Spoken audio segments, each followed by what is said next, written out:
Sur le Moyen-Orient, bien sûr, il y a malheureusement, hier, c'est une année sur cette nouvelle escalade et ces attaques, à la fois contre le peuple palestinien à Gaza, mais on le voit plus récemment au Liban. La position marocaine est très claire, définie par Sa Majesté le Roi à plusieurs occasions. Nous souhaitons qu'on sorte de la logique de la gestion de crise vers l'établissement de paramètres pour une solution durable à travers la solution de 2 États, avec un État palestinien sur les frontières de juin de 1967, avec Jérusalem-Est comme capitale. 2, qu'on ne laisse pas les extrémistes des 2 côtés contrôler l'agenda au Moyen-Orient, et qu'il est temps que les acteurs constructifs reprennent la main, reprennent les initiatives, et que la région ne soit pas prise en otage par les extrémistes de tous bords. 3, que la protection des civils est fondamentale par l'éthique, par le droit international, par les préceptes des religions.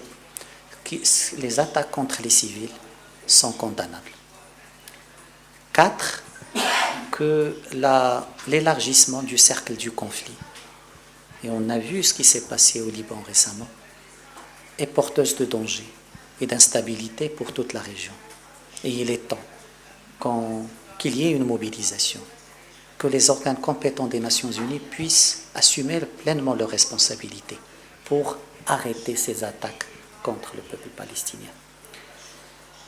Bien sûr, dans tout ça, il y a des choses condamnables. Il y a des choses que le Maroc dénonce, comme les attaques contre les écoles, comme les attaques contre les hôpitaux, comme les milliers de femmes, d'enfants qui sont la cible d'attaques israéliennes, comme l'interdiction de l'accès de l'aide humanitaire et cette politique visant à affamer les Palestiniens sur leur territoire. C'est des choses que le Maroc condamne de la part de la responsabilité de Sa Majesté le Roi en tant que président du comité Jérusalem. Comme le Maroc condamne des propos déplacés à l'égard du secrétaire général des Nations Unies, à l'égard de chefs d'État étrangers.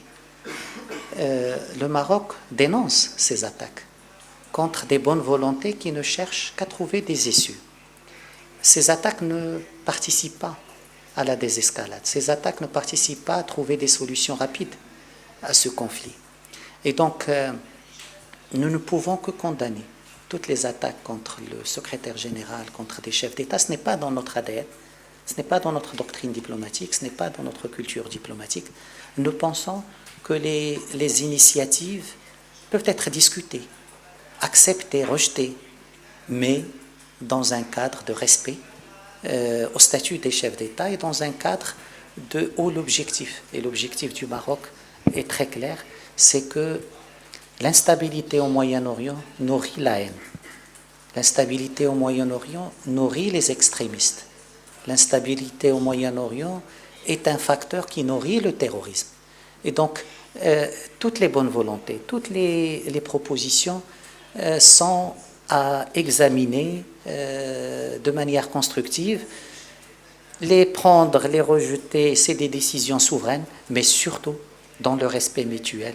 Et c'est pour cela que le Maroc a toujours été ferme et a considéré que ce genre d'attaques sont condamnables.